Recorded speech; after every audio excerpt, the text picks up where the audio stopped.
Mira que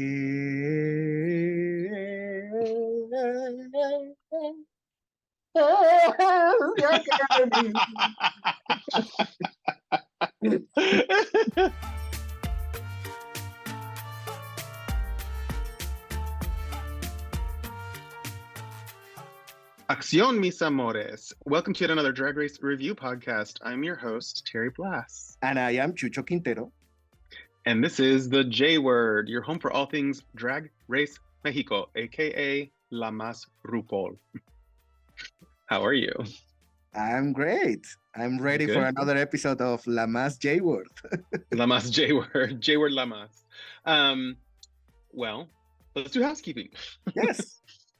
The only thing I have, which I had to mention, is that I noticed on Margaret Ia's Instagram that she was at Music Plaza in Koreatown in Los Angeles, which is the K-pop store that I go to when I'm there. It was fun just to see that she was there. And then in the next story after she posted that, she posted that she bought like a Sailor Moon wand from there, I guess. And that was cute. So I just wanted to mention that. And so next up, it's a really cute story. I mean, we don't have to really get into it, but like, so recently, a couple of men that are currently in prison in Nuevo León, in Mexico, got married. So it was apparently like a really long process, not necessarily because of like the act of getting married in Mexico as two men, like that wasn't like the issue, but the issue was obviously like a bunch of bureaucracy from the prison system and everything. So they eventually did it with the help of their lawyers, and now they're happily married. So congratulations. Congratulations, Pedro and Jonathan. And like, it's kind of crazy, but I like it. Nice. So whoever has the rights to their lives, please call me. I'm going to make the movie. Yeah. All right. And speaking of Mexican movies, so every August 15th, it's the Día del Cine Mexicano here in Mexico, which is like Mexican Cinema Day. It might be kind of weird or strange for American audiences to be like, why do you have to celebrate like movies, like movies from your country? Well, because like, obviously, if you're from America, American cinema is kind of like the standard all over the world. Yeah. And we all watch your movies. But when you're from some other country that is not the US, you realize that cinema is very much in par with every other art form, It's a reflection of our culture, and it's how we kind of like live our history, for future generations. So Mexican cinema has struggled so much throughout the years, but we have always been a pretty strong industry in terms not of money, but of kind of like connection with audiences, with the very, very small audiences that watch Mexican cinema, because they all prefer, obviously, American cinema. But when they watch it, they find themselves reflected in it, and everybody has a favorite Mexican movie. So today, I thought that because this is the TheJWord, I will share with you 6 queer Mexican movies, but not just any queer Mexican movie, because obviously we have so many, believe it or not. Mexican queer cinema is pretty strong. But queer Mexican movies that you can easily stream in the US. So these are for so the that US. You have no excuse. Exactly. So that, So first off, I'm going to just mention like one quick sentence, the elevator pitch for each of these. First off, we have Sueño en otro idioma, I dream in another language. And the elevator pitch is there's only 2 speakers left of a dying indigenous language, and a linguist has to find out why they don't talk to each other, because they don't talk to each other, and their language is about to die. So anyway, go watch it. It's pretty beautiful, and you can watch it right here. And next up is Te Llevo Conmigo, I Carry You With Me, and it's a Mexico-US co-production. And the elevator pitch is Two gay men fall in love, but in Mexico, but they have to, you know, migrate to the US to pursue their dreams and to make a better life for themselves and for the son of one of them. But obviously, they do it undocumented, and so that presents many Challenges. obstacles and challenges. But it's a beautiful love story, so yeah, you should watch it, and it's available here. Next up is Alameti. Tell me about yourself. And I love this elevator pitch because this elevator pitch is Love Simon or Heartstopper, but if the teen characters actually. Oh wow! Okay. Yes, it's cheesy, it's corny, it's teen love, you know, puppy love, but it gets pretty steamy. You know, where teen gay movies in the US have not dared to go, we have gone there. So yeah, Yeah. it's a pretty cute movie and it's a pretty awesome rom-com. And shout out to Edo Cortez, the filmmaker who made it. And here you can watch it in the US. Okay, and now Carmín Tropical. I love Carmín Tropical. This is one of my favorite ones. It's a film noir in which the protagonist, who is a mushe from Oaxaca, has to find out who killed her best friend. Love that. So it's kind of like a thriller, but very mushe, very, you know, very trans, very Oaxaca. It's awesome. And you can watch it right here. All right, and next up is Te Prometo Anarquía, I Promise You Anarchy. And this I was the script supervisor for, but that's neither here nor there. And I have like a quick cameo. You can see the back of my head. Love it. And the premise is two skaters in Mexico City. One of them, a kid from a upper middle class family, and the other one, a hustler from the streets, have a relationship, and they traffic with blood. So they have like a blood trafficking business. So yeah. Okay. Yes. So you can watch it right here. That was it. That one is pretty cool. Next up is next up is La Región Salvaje, The Untamed in English. And this one is if you like Lovecraftian horror, Lovecraftian creature horror, but like with a queerish twist. Cool. Yes, I know. This one is like pretty weird. It's pretty strange, but honestly, I freaking loved it. So you can watch it right here. And finally, I wanted to add a collection of shorts because short films in Mexico are not just a stepping stone for feature films. Here in Mexico, we make short films. Even filmmakers like myself who have made features in the past, we're still making shorts because it's just, for us, it's just another form of expression. It's just another way that some of our stories are short, some of our stories are long. And so two filmmakers that have exemplified this the best are Julián Hernández and Roberto Fiesco, who are the parents of Mexican queer cinema. I would say the grandfather of Mexican queer cinema is Jaime Humberto Hermosillo. So the parents are Julián Hernández and Roberto Fiesco. And we have talked about them. Actually, in the last episode, we talked about Quebranto, the documentary by Roberto Fiesco, and we talked about La Diosa del Asfalto by Julián Hernández. And they have so many shorts that TLA Releasing, who also released Velociraptor on Peculiar Days, but that's neither here nor there, released a collection of shorts called Mexican Men. And there you can watch a bunch of their shorts, from Trémulo, that is like a really cute teen love story set in a barbershop, to like something more, kind of like sassy and fun, like Muchacho en la Barra, which is a documentary about a stripper. And but also you can watch like really artsy, intense stuff like Wandering Clouds, which is like a story between a love story between two divers. And also like one of my favorite ones, a sci-fi short called Atmosfera, that actually predicted the the COVID pandemic, because it was made back when we were in isolation for just like a couple of weeks for the porcine flu. So yeah, okay. it's a great collection of shorts, a great collection of hot men in really great cinema. So you can watch that right here. All right. That is it. So So support Mexican cinema and support queer Mexican cinema.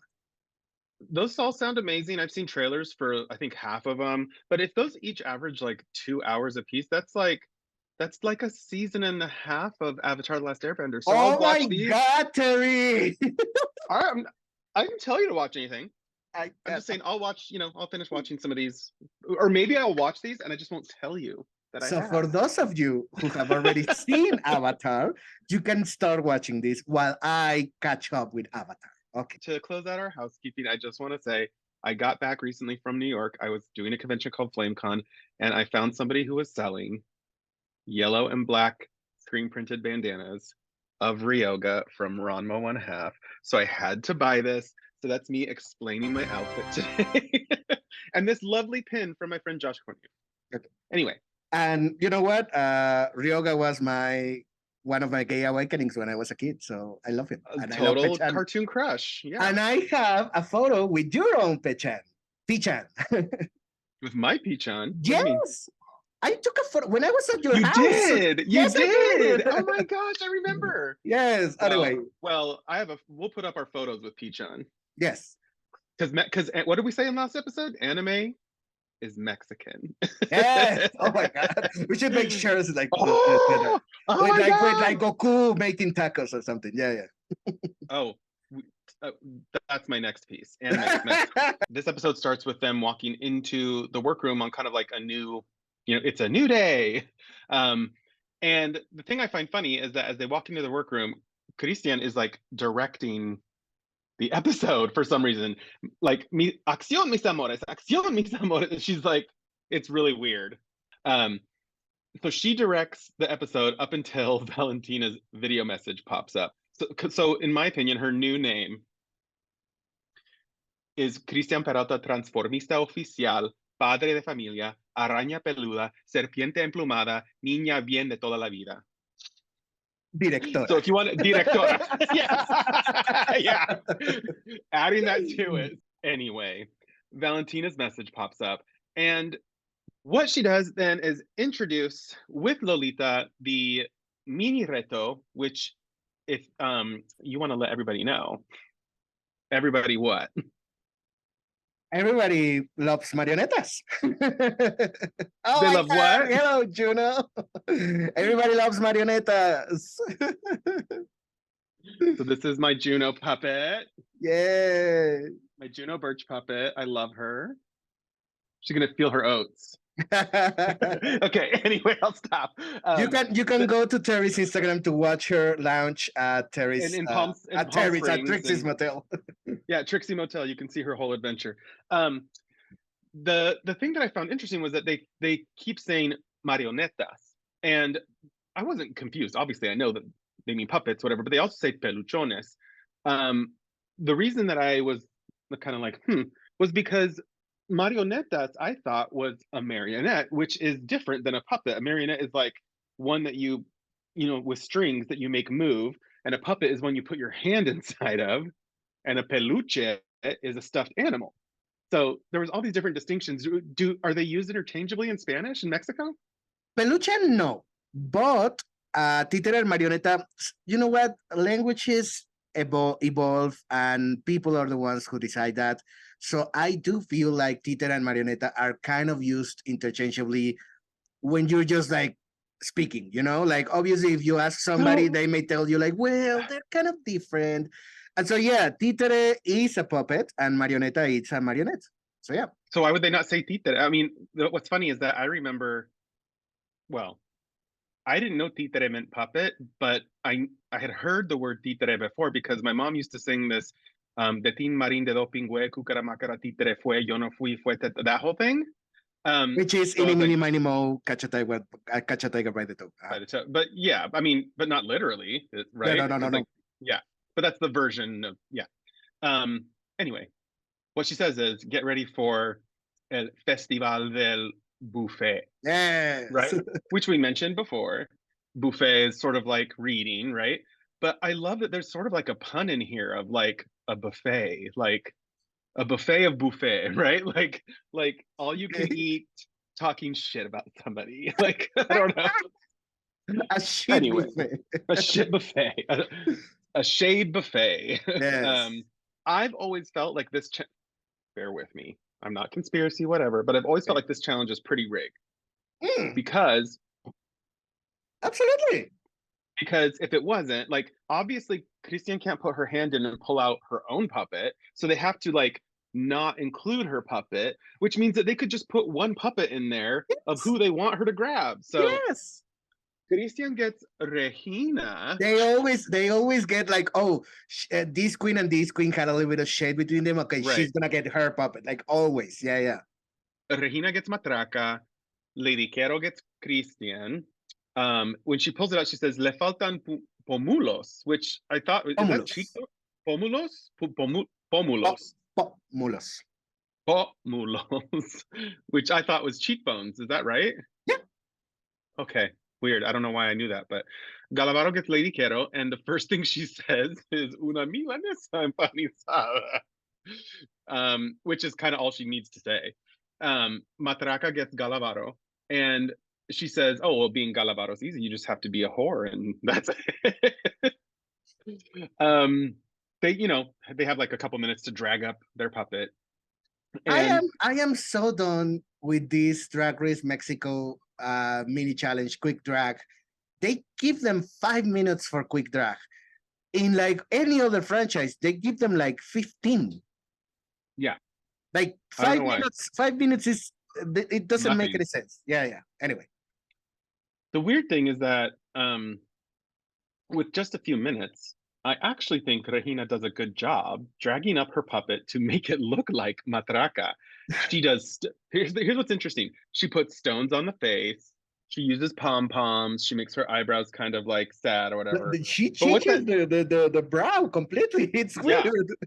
But what that? So her puppet ends up looking like Matraca. It's like really recognizable. But what I think that's sort of proof of is that Matraca has like an iconic character thing and look. So like it's not, I mean, yeah, Regina did a good job, but like I also think that she was able to do a good job because there were specific things that she knew she could do to make it look like Matraca. Matraca immediately strips her Galavaro puppet down to her like thong, and you see a little pom-pom ball Yes. sticking out of the thong. And she says something that I want to ask you about because it's always bothered me. She says, "Me vale madre," no me, Yes. which, right? I remember being a kid and hearing for the first time someone saying, like, "Ay, que padre," or "muy padre," and I was like, "What? What? Dad? What do you mean, dad?" And they were like, "No, that means cool, right?" And I was like, "Well, I remember I was like a little kid, and I said, well, why wouldn't you say like que madre?" And they were like, "Oh my god, no, that's so bad. You can't say that. It's so bad." And my reaction was like, why is talking about a woman so I am bad? 34. I am 34 years old, and I had never thought about that. It makes I Oh don't my like it because God. you always say madre if it's like shitty, if it's Okay, so bad, if it's yes, whatever. So to me it sounds so bad that you would always just refer to like a dad or a man, and like that's so cool. But then if you say madre, it's like, oh my gosh, no, that's so bad. You can't say that's so wrong. okay, It's so so here's stupid to here's the me. thing. Here's the thing. Madre has, it's like pedo or it's like chingada. It has so many different connotations. But I'm thinking about many of them, and many of them are indeed negative because you can say madres when something shocking happens. You can say like just you can say a madrazo, which is like when somebody punches you. You can say yeah, like me vale madres is like I don't give a fuck. So, oh my God, I had never thought about that. I don't Okay, like it. so here's the thing, and this is I something know it's that like I don't the know. I don't whatever, know. it's a cultural I thing don't in a know way if that I don't know if it's gonna catch on, but I kind of like it. I don't. I have not been able to use it naturally because I have to think about it very much before I use it. but feminists have been using chinga tu padre or instead of chinga tu madre, or hijo de su padre instead of hijo de su madre, to erase kind of like that evil connotation of like, if you're a motherfucker, you know, it has mother in the name. So it's kind of like, no, let's talk about like the other side and leave mothers alone for a bit. So I don't know if it's gonna catch on, but it's kind of cool, you know. Yeah. Anyway, I just wanted to mention because I've never understood it, and it's just kind of a weirdness that like never sat well with blew me. my But mind. whatever. Because of this challenge and the way that it plays out, Matraca and Regina end up winning, and that gives them a little advantage. Well, that takes us to the Maxi-Reto, where they're gonna introduce, you know, the queens to what they have to do, and they end up telling them that what they're gonna do is a stand-up routine. It's not necessarily what we want to see. What they want to do, yeah. Well, it's very apt, because from what Valentina's video message implied, they were going to do a roast, but they tell them it's a stand-up routine, so not a roast. So what they want to do isn't what they're gonna do. So my theory on that is that because everything is obviously planned ahead of time, and especially the video messages, you know, because as we've seen, it's like RuPaul in front of a white screen, and it's like challenge 1, action, cut. Challenge 2, action, cut. Mm-hmm. And so I feel like they had a roast prepared, like they wanted to do a roast. They saw the reading challenge and they went like, nope, we're changing it to a standard routine. Yeah. Yeah. Could be. Yeah. Anyway. Well, because they won the mini reto, Matraca and Regina have to figure out the order of the show. Regina is very much like, well, no, this is the time to be strategic because we're trying to secure ourselves in the final, right? So, you know, and I don't think that's shady. I don't think that's bad or whatever, but Matraca's like, oh, Regina's got like a, you know, she's got like a plan. She's got like a strategy. And it's like, so what? Don't you? Do you remember who was like obsessed with, was it Ellie Diamond? With what? Who was obsessed with the order that somebody gave them. I think so. And she was like, why did you do it for like 3 episodes? She was like, you wanted to sabotage me or whatever. Like, I cannot remember who it was. Who cares? Like, but yeah, exactly. It's like, girl, this ain't not RuPaul's best friend race. The more Drag Race that I watch, the more I'm like, girl, just go with it. Just do it. Like, you can't, it's a competition. If somebody like were trying to sabotage me, not in like a malicious way, but like if I put her last, she might not do well. My reaction would be like, okay, well, watch me. We are like, it's RuPaul's Drag Race season 34. And it's like, at this point, if you don't realize that you have to go and be your brand, yourself, that you are then going to monetize on YouTube, on tour, etc., and you just have to last for at least 3 or 4 episodes and show the world what they're going to pay for later. If you don't realize that, if you're still going like, oh, I'm going to win the crown and whatever, like you haven't seen Drag Race and you haven't realized that you can go home second and have a perfectly nice career, you know? So it's totally. Like don't worry about the competition and worry about branding yourself and doing yourself in the challenges. That's it. That's all you have to do. Exactly. Yeah, anyone who goes to Drag Race now should walk in prepared with a rap about who they are, some reads you can use for any queen, and a catchphrase. You know what I mean? and a catchphrase. Yes. So the order that they get put in is first Gala, second Regina, third Matraca, fourth Lady Quero, and finally, in the end, to wrap it all up, Cristian, who is immediately scared. So they wanted to kind of like shake her up a little bit by either putting her first or last. But by putting her last, we're going to see later, I feel like they did her a big favor.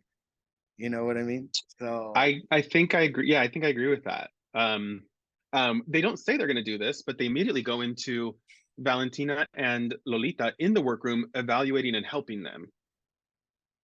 Yeah, you have thoughts on this. Why on earth you fly Manu Nna from Mexico to Colombia, put her in a hotel, and not bring her one day earlier to coach the queens. To me, so far, correct me if I'm wrong. Correct me if I'm wrong. yes. The only person to come into the workroom, the only guest judge, Oh, it's was been Dana. Dana Paola. And I bet that she was like, I'm coming in. You know? Yes. Yeah. But my point is, we have never seen a comedy challenge in Drag Race history that doesn't have at least a coach, even if they're not the guest judge the next day. Like sometimes they only go for coaching, but we always have a coach. Because I'm sorry, Lolita and Valentina are incredible, and they actually gave them a couple of good pointers, but they are not stand-up comedians. Yeah. So it's like, why on earth are they coaching them? And to me, this sets them up to fail, because what I'm gonna say later, but I'm gonna say it right now, is that so many of them, if not all of them, had great premises and great ideas that they had no idea how to execute.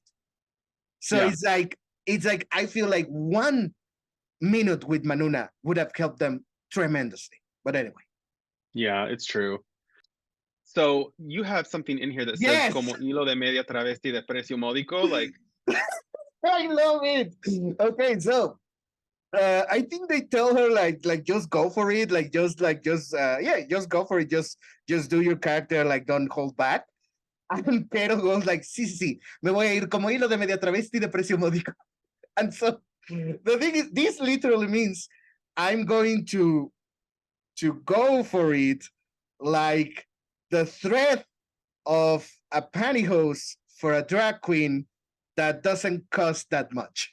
The thing about this is that we have phrases for like just throwing yourself at something. You know what I mean? Like throwing yourself at a challenge, or throwing yourself at making a rush decision or something like that.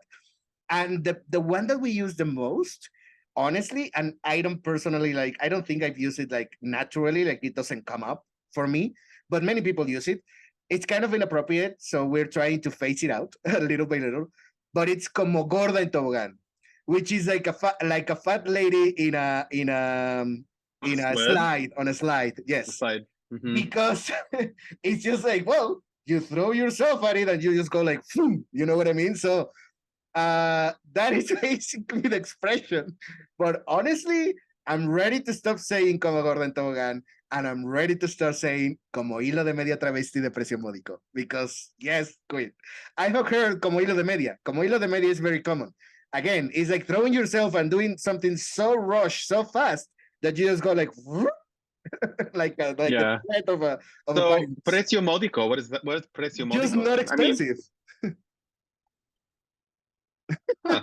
All right, like a cheap one. Yes, exactly, like a cheap. But I mean, I know I can literally translate those in my head, but the reason that I'm always hesitant is like, well, I don't know if that actually means something else, because pedo girl, that can mean anything. So anyway, Cristian is very nervous. Lolita tells her that she knows that she likes to have control, and Valentina says, that she likes that she's seen that she's vulnerable here or whatever.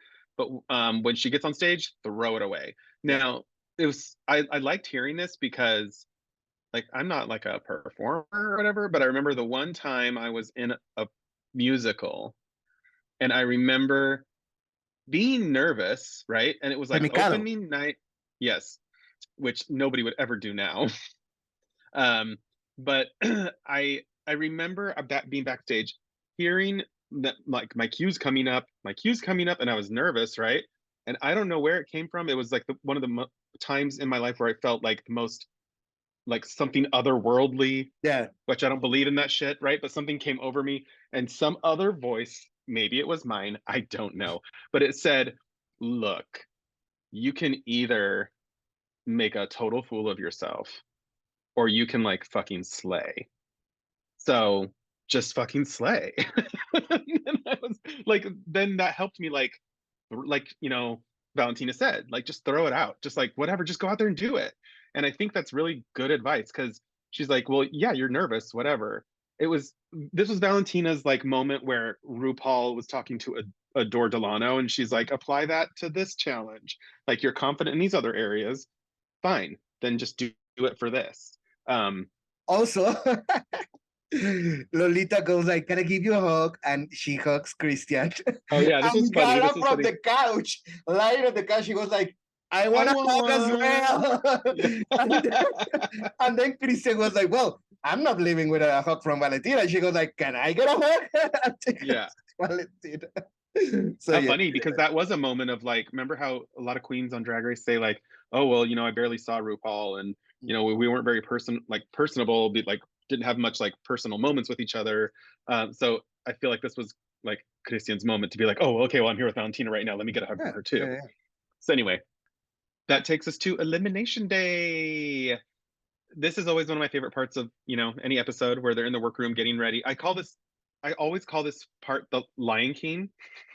Why? Because they're usually talking about something serious or sad when they have half of their makeup on that's unblended. Yeah, you told me. So they look like they're about to go on stage in the Lion King musical. This episode Yeah. was shaving. Everybody was shaving. Yeah, everybody was shaving. Yeah, you're right. So they talk about their relationships. Matraca says that I think she said she's in one, but that she's young and wants to play around too. So she doesn't, it's like, girl. At first she broke my heart, because I was like, well, she's taken. And then she was like, well, I'm young. And I'm like, okay, I'm young as well. You're like, all right, I'm okay with it then. Gala's ex told her that he liked Gala better than him. And like, fuck? that's fucked up. It's crazy, because every single time on Drag Race we see the opposite. We see like queens going like, well, my boyfriend hated my drag, blah blah blah. Yeah. Or like Cameron, that I retire from drag every time that I'm in a relationship, remember? Yeah. And this time it was the opposite. It was like, well, I like you better when you're in drag.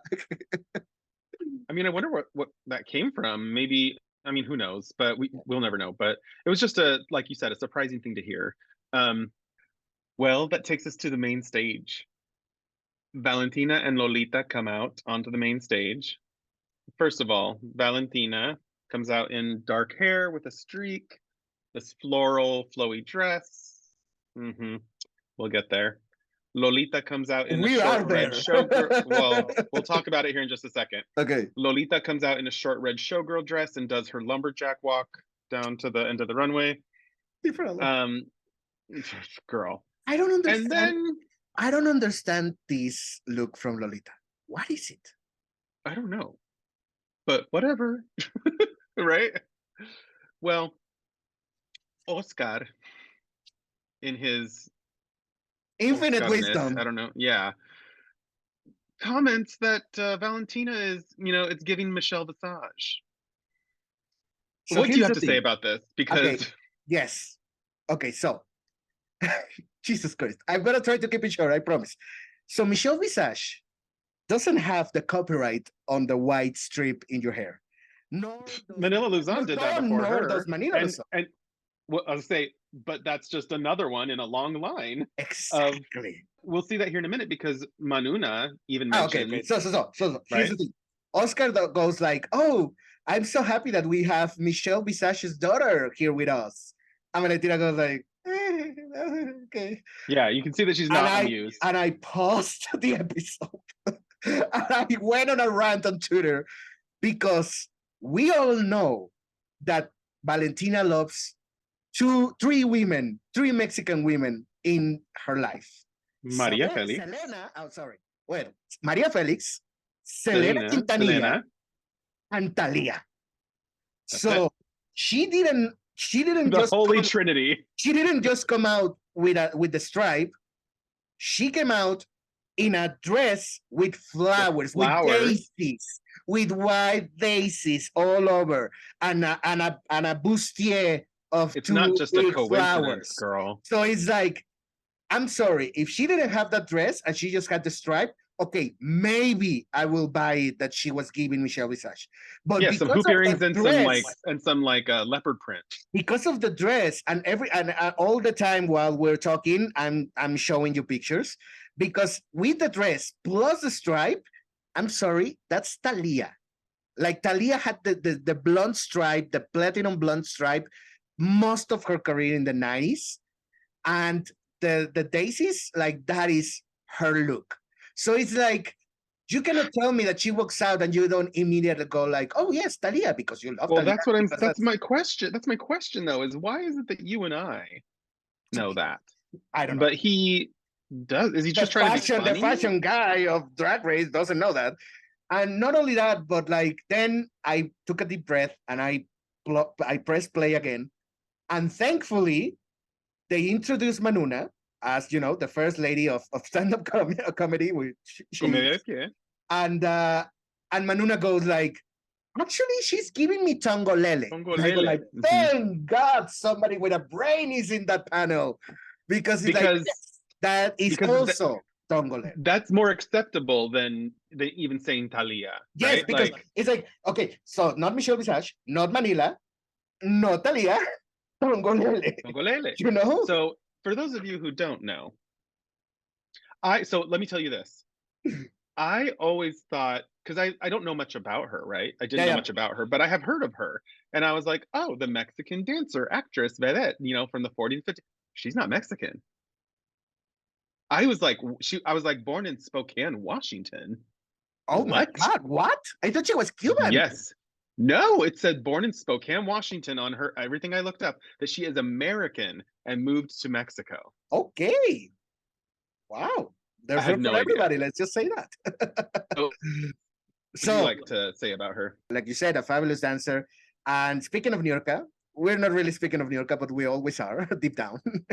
And there was this amazing moment, fabulous moment on TV many years ago when Tongolele and Niurka had a dance-off, you know, in like skimpy vedette outfits, and they were just doing like the whole, you know, and it was like so fabulous. And I caught it on TV because it was live, and I was like, oh my God, this is amazing. And anyway, so yes, Tongolele, a vedette from the golden age of Mexican cinema with the white stripe. And so, you know, Manu Nna saved the day. And then Lolita was like, well, she's also giving us Thalia.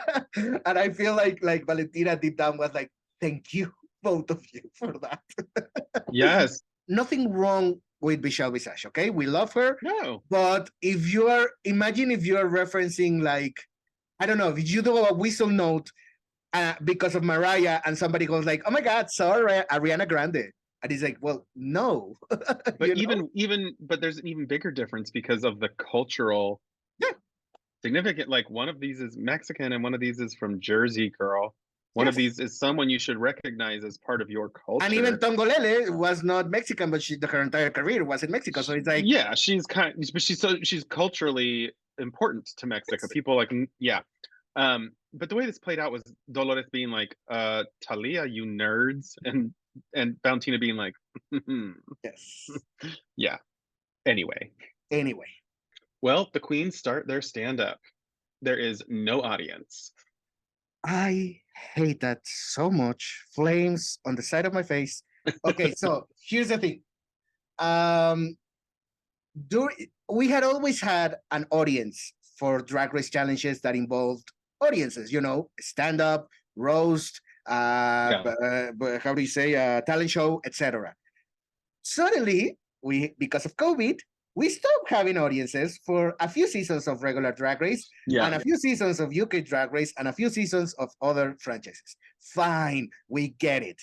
But then, as COVID started to die down, which not really, but like we started like not caring as much, sometimes they have audiences in some challenges, but sometimes they still don't.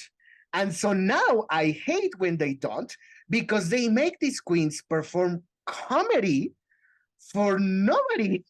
And it's like you need the feedback from the audience. And many, I feel like many comedy challenges could have gone way better over the years with audiences in them. You know what I mean? So this is one of them. The proof in that is that Gala's whole set is like, okay, you can clap. Okay, laugh now. You can clap. Okay, you four people, like. Right, that's weird. So right off the bat, I didn't like it. Yeah, anyway. Regina, this was really funny. When she goes up, because I've, when we do these, I watch the episodes a couple times, right? So it wasn't until the second time that I noticed that Matraca notices when Regina walks up She that goes the like, "Oh my god, the mic." microphone is a dildo painted gold. Why? I don't know. Hay el micrófono. Hola. Hay el micrófono. But anyway, my issue with Regina is, again, my issue with every single one of them was no coaching from Manu Nna. But Right. my issue with Regina particularly is that I feel like Manu Nna would have told her to slow the fuck down. Because Regina was like, at the end. And so, yes, she had some great jokes in there, and I love her delivery because she's an actress and whatever, but she went by so fast, so fast. It was, I feel like that's the thing that they would have told them, in a regular season of Drag Race, like had she slowed down, she probably would have lost a tiny bit of her material, but that would have made the rest of the material she kept stronger. Yes. Anyway, but she had the best joke in the entire episode, which is like, and RuPaul called me and she was like, "Mamita chula," blah, blah, blah. And then she was like, "We need you on the show. You're the Mexican Jujubee." I just love that. Terry, we have not acknowledged in the last several episodes that every single time in the workroom or on the runway, every single time that Valentina says Regina Voce, she then goes, I know the universe. I think I mentioned it once before, didn't? Yeah, I mentioned it once before. Okay, well, but just once. Yes, but she's anyway. been doing it a lot. She's been doing it every time now. Honestly, I love it. I do too, because I feel like that's like, when someone's on Drag Race, RuPaul thinks her name is funny. She will start saying it a funny way. So this is, I feel like, Valentina's way of also like Lady Quero, the fact that they still are making the same "Quero esto, quero lo otro" jokes, Yeah, exactly. That's just what they do. Yeah. So then we have Matraca. Her whole set is about her not being as white as everybody else. Okay, so we talked about this the other day, how she is, for all intents and purposes, the only the only brown queen left on the show, and everybody else, I'm not saying that they're white, but they are, white adjacent. Sure. And the great thing about it is that she bounced off Regina's set that was before hers. And so she was like, "Do you know, these blonde bitches that, talk down on you and their names are like Regina or something." But also she was like, you might have heard them, being stuck up and all high class and whatever, years ago or weeks ago or 2 minutes ago. Yeah. So that was funny. And then that was good. She had some good jokes, but again, she just needed a better structure. You know what I mean? The funniness was there. It just wasn't executed correctly. But I love, for example, because this is, again, very specific to Mexico, because she goes when Cristian started doing drag, the Spanish hadn't come yet. Yeah. I love that. So anyway, next up we have Quero. What's up with her dress? It bounced. Why? How? Well, I feel like that alien technology. There's something in the bottom of it that made it bounce, in the hem. Anyway, it's sad that's what we noticed most about her whole set, because her jokes don't land. She doesn't allow for time for anyone to laugh. It gave me very Ben de la Creme, tell us a joke, right? Then we have Cristian. And my thing with Cristian is, again, the same thing. She was the best. I'm going to say that. She was the best for me. You are going to tell me if she wasn't for you or what.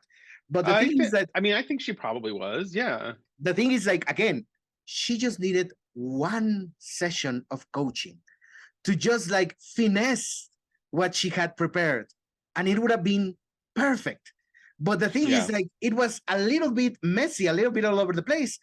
And also, she swore so much. It felt like when Detox was doing the roast in her season, and they were a little bit less F-bombs could have been nice, because Cristian, I was like, oh my God, she's swearing a lot. And it's funny, but it's like at some point it's like, well, this could have been exactly the same without the sword words, you know? So it was kind of weird. But I want to say this. She looked stunning. Yeah, she looked really good. Yeah, she looked incredible. Like I was like, oh my God, like that's a woman. Like she looked incredible. I love the premise and I love some of the jokes. She had like the most decent one. Decent routines. Yeah.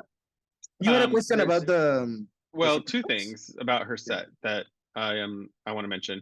The first was that she had a joke that I loved, where she said that she is pansexual, right? Now, what would you like to say? That I have here one of my favorite illustrations of all time. It's by this illustrator called Killer Quake. I don't know if it's only one person or many people, but it's a profile on Facebook. Amazing. And it says, "What kind of pansexual are you?"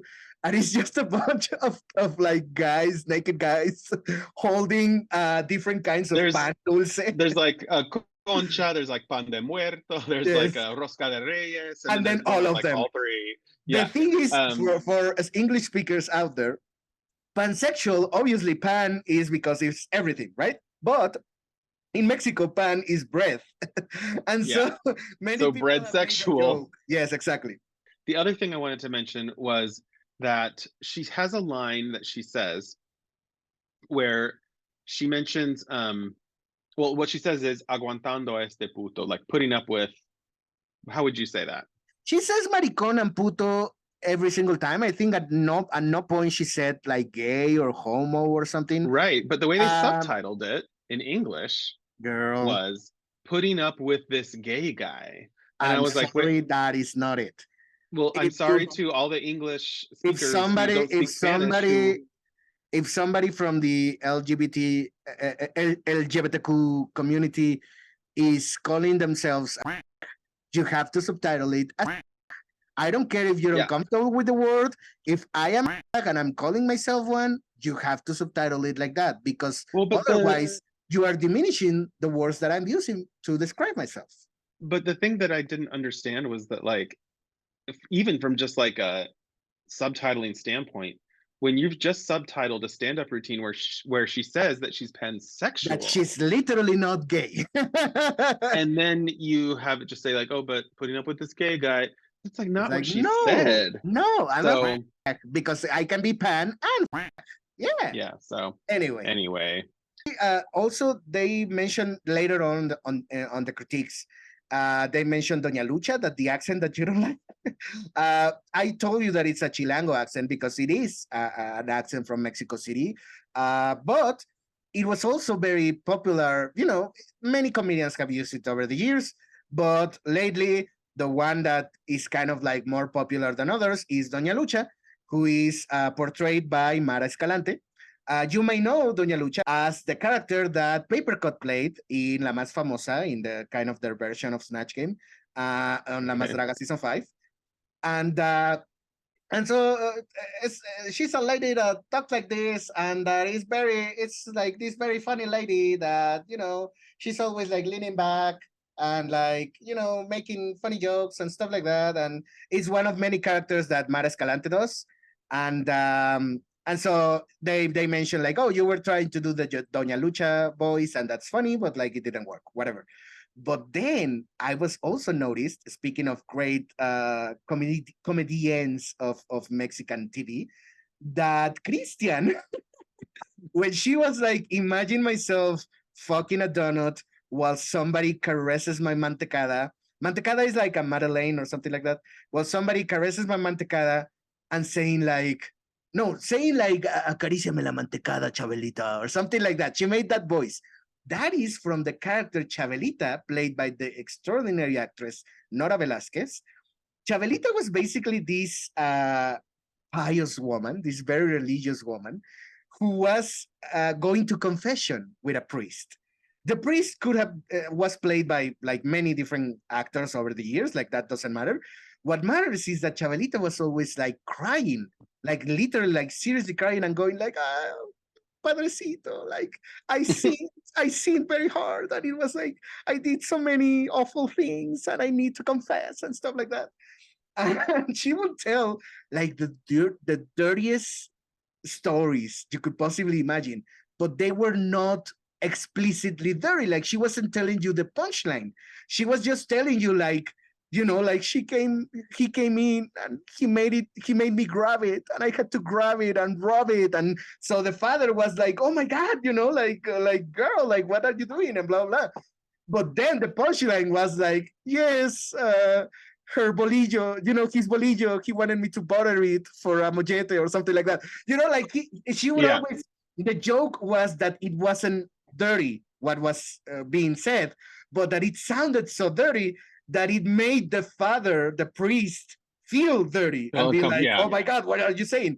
And so the voice that she would make for the men tempting her was that voice, like, acaríciamelo, Chabelita, something like that, And so it was always funny because she would make that voice herself, and she would be like, yes, father, he told me, rub it, Chabelita, rub it, And so I don't know. My parents and I, we loved that when it was on TV many years ago.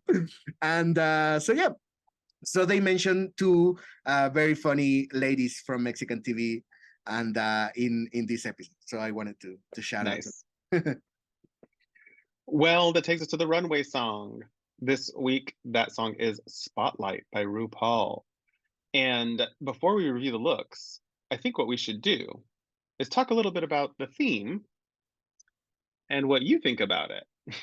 So the theme was picante, which means spicy, which means spices or chiles.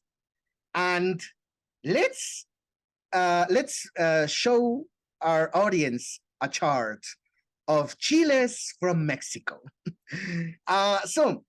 For people listening to the podcast and not watching it, what are you watching right now, Terry, in terms of color? It's all over the place. There's red, orange, yellow, green, and different varieties of all those colors. There's light green, there's dark green, a lot of the dried ones are very dark red, brown, Thank you, Joseph, and the amazing Technicolor Dreamcoat. So, yes, we have so many varieties of chiles. So, when you talk spicy, when you talk chiles, you don't immediately go to red. And for some reason, most people do, but for some reason, we had 5 red looks on the runway when we could have a green look, an orange look, a really dark burgundy look. Like we could have had so much variety, and for some reason they all went with red. So that is my complaint. I'm sorry. It is what it is. I guess they just kind of went to the easy. Yeah, who knows? Yeah. All right. So some of them even did stuff that I don't think really said spicy at all. So let's check out the looks real quick. We only have 5 looks to go through. So first up is Cristian. And Cristian, okay, so I feel like many of them interpret the spicy thing as like a spicy literal and a spicy not literal kind of mixed together, So Cristian was like a diva of la banda, like a banda singer, like Ana Barbara, like I said last episode.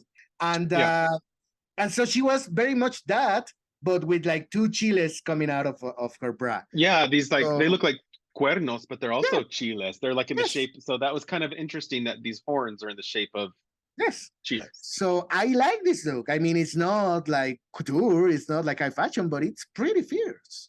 Also, at the end of the runway, she pulled out a real chile and ate it.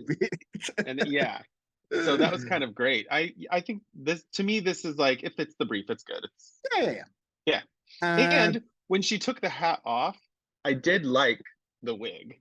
Definitely. That was and they were like, is it a human unit? And she was like, yes. And they were like, flip it. And then Lolita was like, on your way out, leave it in my dress. Leave it from Next up is Gala.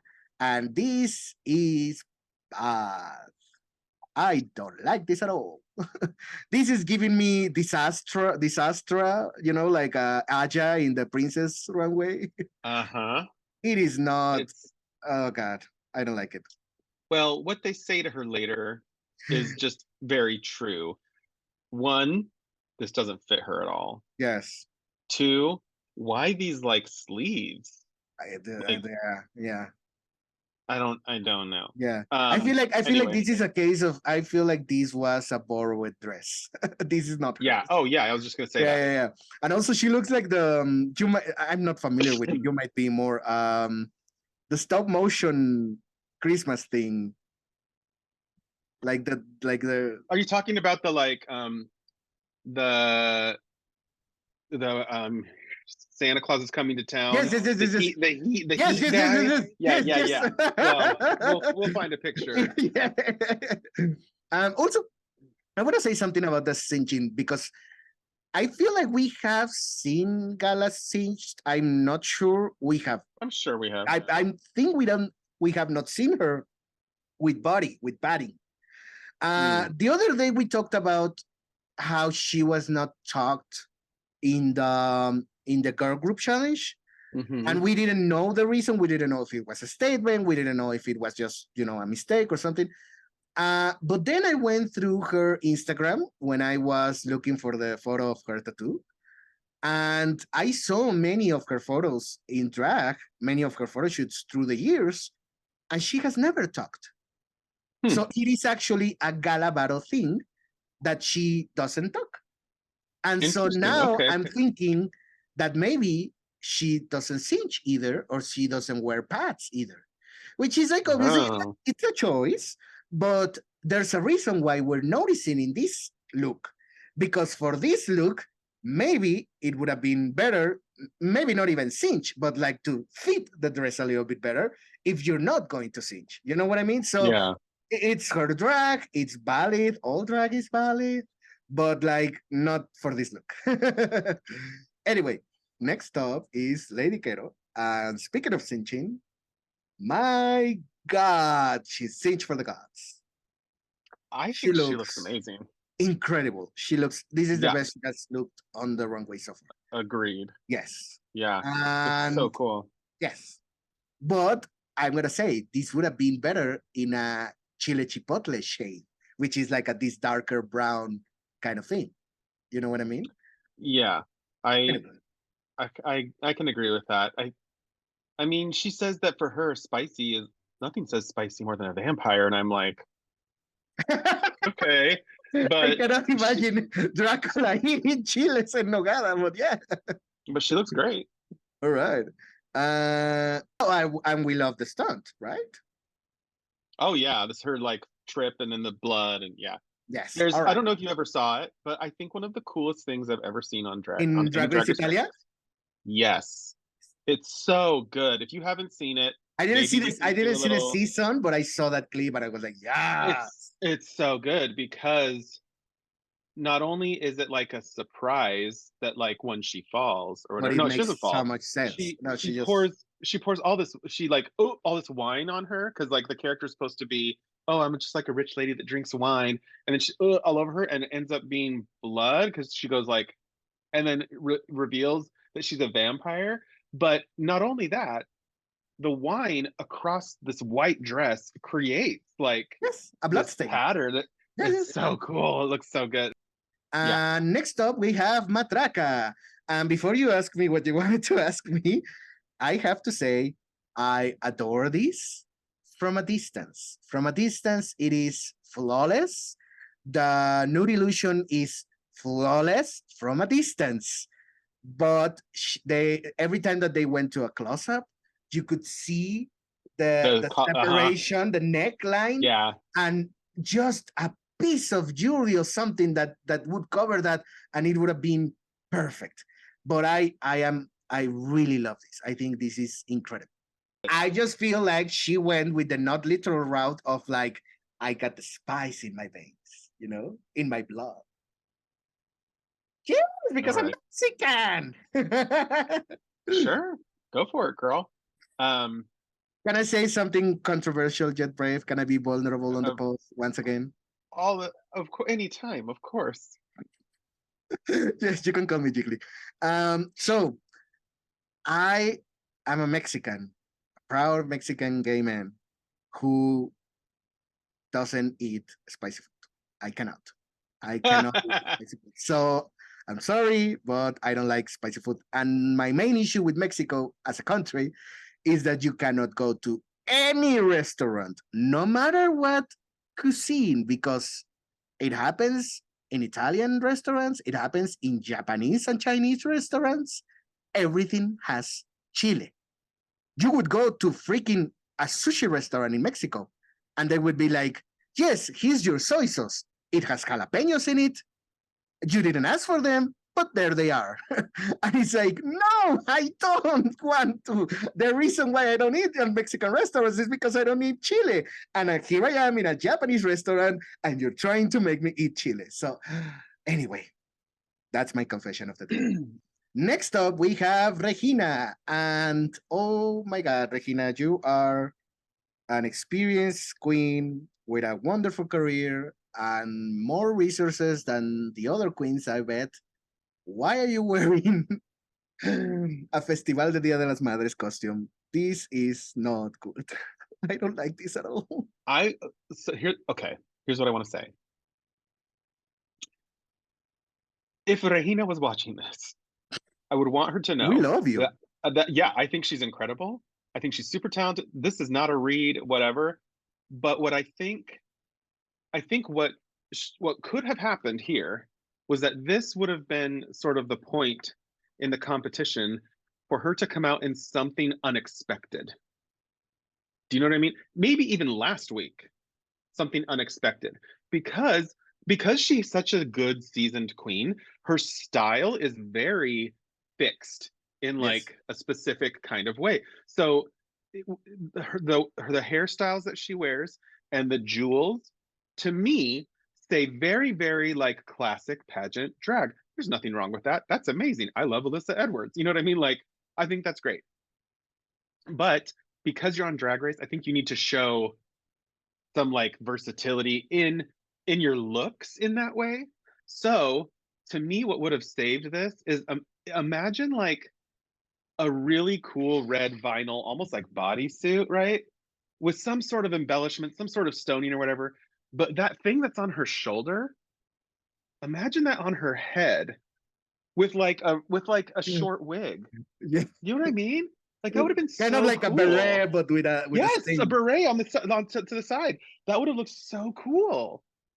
My issue with her is that we have this spectrum on Drag Race, which is like they give you the prompt, and some queens go way to one side and go like, "Oh yes, I interpreted like this," and then on Runway is like, "What does that even mean?" And some queens go way to the other side and be like, "Oh, spicy? Okay, I'm a chile." That's what I mean. It's like, well, no. But I think it's okay to dress up as a chile if you're like, oh, wait a minute. Oh, she's a chile. Yes. You know, so to have the top of the chile a beret with like, a stem as a beret with a stem, and like, you know, to like do that, like that would have been really, I don't know, it could have been really fun. Or just be the one that doesn't do a red chile. Right. She could have done a whole green thing, and that would have been, I don't know. She would imagine if she had done this in green and the thing was on the head, she would have immediately stood out from everyone. Yeah. And I do think, I mean, this wig's incredible, but I do think a different wig with this would have helped. I don't know. Know. I feel like the runway theme really should have been Mi Chile Lupe. So yeah, let's go to our Chile and Chirpy of the week. Let's do it. Yes. Do you have a cheetah of the week? You know, well, before we always do this, I think I might know who yours is. And I don't know. I just think I do. Oh, God. Do you have a cheetah of the week? Yes or no? Yes, of course. Do you have a churpia of the week? Yes, I do. Okay. All right. So Tell me your cheetah of the week. My cheetah of the week is Cristian. Really? Yes, because it just it just kind of bothered me to like see the neckline in Matraca's bodysuit. That was it. That was it. My cheetah of the week is Lady Quero. Okay, fierce. Yes, go. Yeah, I think her shape Yeah. is so great. Fuck yeah. The idea is fun. I mean, I don't necessarily think it 100% maybe fits spicy, but hey, maybe that blood is spicy. Maybe there's some salsa in it. Okay. Maybe we So, need more Mexican vampire stories. So yeah. do you have a churpia of the week?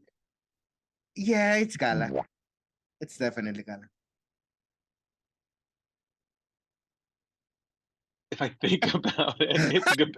It would be between Regina and Gala, but I think it's Gala. Yes, it's Gala. Wah, It's just wah, that sorry. wasn't her dress. That's it. You know, it's okay to Although borrow I a will dress, say, but like make it yours. I will say that Lolita didn't like that her wig moved, but I didn't. That didn't bother me. Mm, I kind of liked it. Like women's hair moves. Like who cares? So yeah. that didn't bother me. I But thought the when she dress is said a that, little. I was like, oh, maybe she has a reveal prepared because she knows she's gonna lip sync. Valentina mentions to Matraca that she, wishes she just worn some earrings, and I'm not sure if I saw this correctly, but I think Matraca on her social media posted an image of herself, maybe on Drag Race previously, wearing the earrings that she was gonna wear but forgot to put on. She was like, these are the earrings that I forgot in the dressing room. And they were like tin heart earrings. Yes. Yeah. So I mean, it happens. It happens. Yeah. They announce who the winner is. And the winner of this week's challenge is Cristian Peralta Transformista. You get it. Do you think that's a deserved win? Oh God. It is, I mean, yes. I'm still mad that Regina didn't win the Rusical. Yeah. So yeah. I mean, sure. I think she deserved the I'm win. still I think, mad that Regina didn't win the telenovela villain challenge. So like yeah, Regina should have had 3 wins by now. I And agree with that. And I think it's that, yeah. I think maybe Regina's look cost her the win this week, maybe a little bit. I don't know. That leads us to the lip sync. And I thought you were gonna say Nico. well, sorry, I had to. How dare you? So let me do it over again. Okay. So that leads us to this week's lip sync. And this week's lip sync, Nico, was between Lady Quero and Galavaro to the song De Mi Enamorarte by Daniela Romo. You want to talk about this gay classic? Yes, so I'm just gonna say, para realizar mi sueño que haré, por dónde empezar, cómo realizaré tu tan lejano amor, y lo único que sé es que ya no sé quién soy, de dónde vengo y voy. And that's it. So I've always loved in this song when it goes up and up Mira and up que and up. Yeah, it's so good. el día que de mí te enamores yo. You wanted to, okay, we get it, Chucho. Come back to earth, honey. So yes, I wanted to say just real quick that this is a big gay classic in Mexico. It was written by Juan Gabriel, right? This was written by Juan Gabriel and made famous by Daniela Romo. We talked about Daniela Romo when we were talking about telenovela villains because she recently played one. This is in terms of like drag culture, obviously, I'm not going anywhere else. This is and I am telling you, this is It's All Coming Back to Me Now. You know, this is that kind of like power ballad. So all of this just to say that I wanted way more out of this lip sync. Like this is a big song.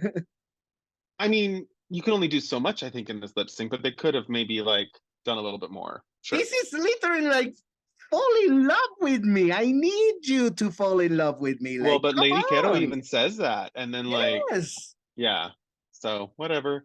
I mean, it wasn't a bad lip sync like the first ones. It just wasn't like it wasn't to the level of the song. That's all I'm gonna say.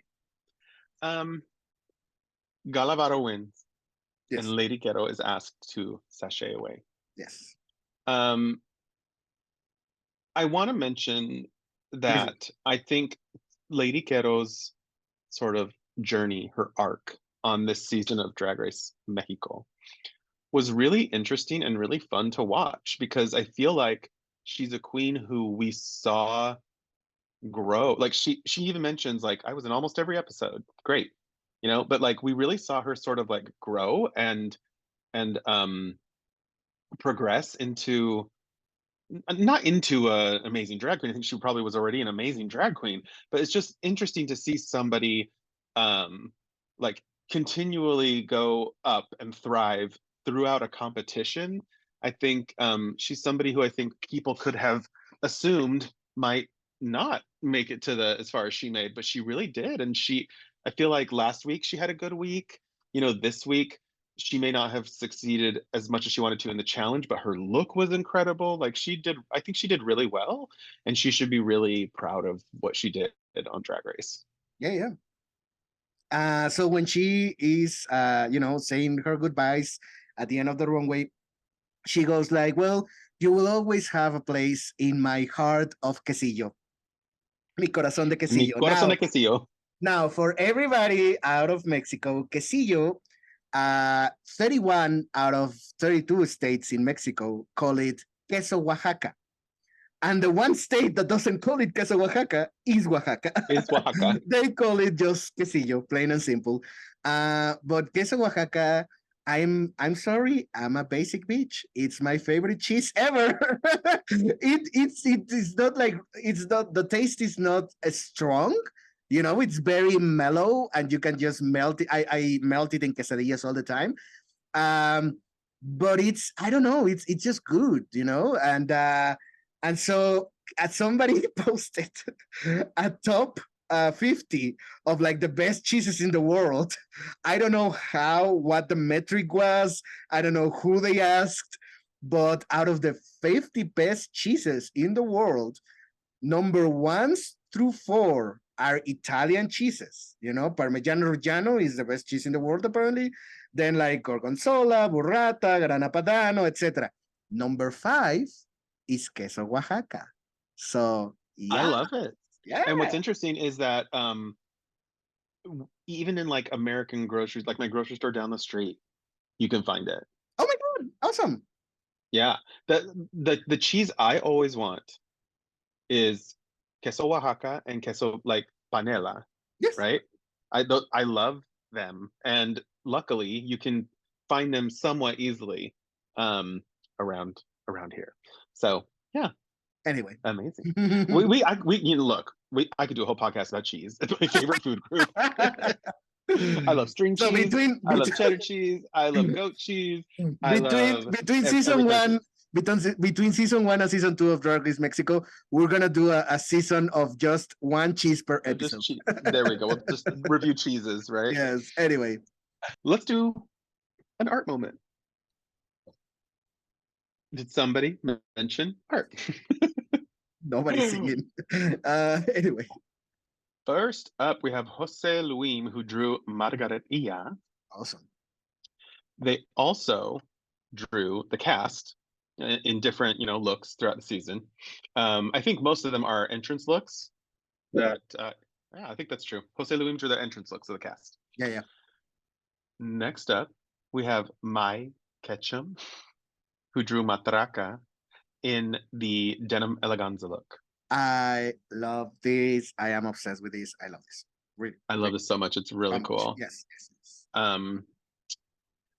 Next up, we have Muerta Mosca, who we've shown a few times. They drew some cool stuff. They drew Lady Quero in the denim eleganza look that she made. And they also drew, this might be my favorite piece that Muerta Mosca's done, because it looks like the animation from like those shows, the 16 and the summer camp, whatever, that camp show. But they drew a matraca in her denim eleganza. I thought it looked like kind of like Danny Phantom-esque. Right, totally. Yeah, it's just like that. Yeah. Totally. And then we have La Madre de Todas las Ilustradoras, the one and only. Mr. Terry Blas, and he drew two iconic catchphrases from this season: Mi chicle Lupe and Milanesa empanizada. So yes, I love this. So I want you to go to my Instagram if you can. Okay, I will. Go wait. to this post of Mi Chicle Lupe. He made me wait. I wanted to see it before. And tell me what you see. Yes. All right. So let's see. And oh my God, no. So Cristian, no, I love it. Cristian Peralta, Transformista, Oficial, Padre de Familia, Serpiente Emplumada, said, a hard eyes emoji. Then Manu Nna was like, Lupe, icono drag. Lupe la más, you said. I said Lupe la más. Yes, then Lady Quero was like, oh my God, is it la es la hija de la temporada, Lupe's Gum. It's the daughter of the season, Lupe's Gum. So, el chicle Lupe. Yeah. And then said, I mi chicle Lupe. Oh my God. This is incredible. I love it. Next week on Drag Race, Mexico. The queens have to do one of my favorite things on Drag Race, makeovers, and create new drag daughters. Speaking of drag daughters. I'm excited for it. I can't wait. Chucho, why don't you tell people where to find you? You can find me on Twitter as Chucho_Q and on Instagram and Letterboxd and TikTok as Chucho_QMP. You can find me on Twitter, Instagram, Blue Sky, Threads, and TikTok at Terry Blas and at my website, terryblas.com. Well, thank you for joining us. Until next time, and as always, respeta tu cultura, maricón. That's only one R. That's pero. That's what I said, pero. You said perro. I didn't mean dog. I meant pero. Like. Okay. Well, no, okay. Cut this shit. Just cut all that shit out.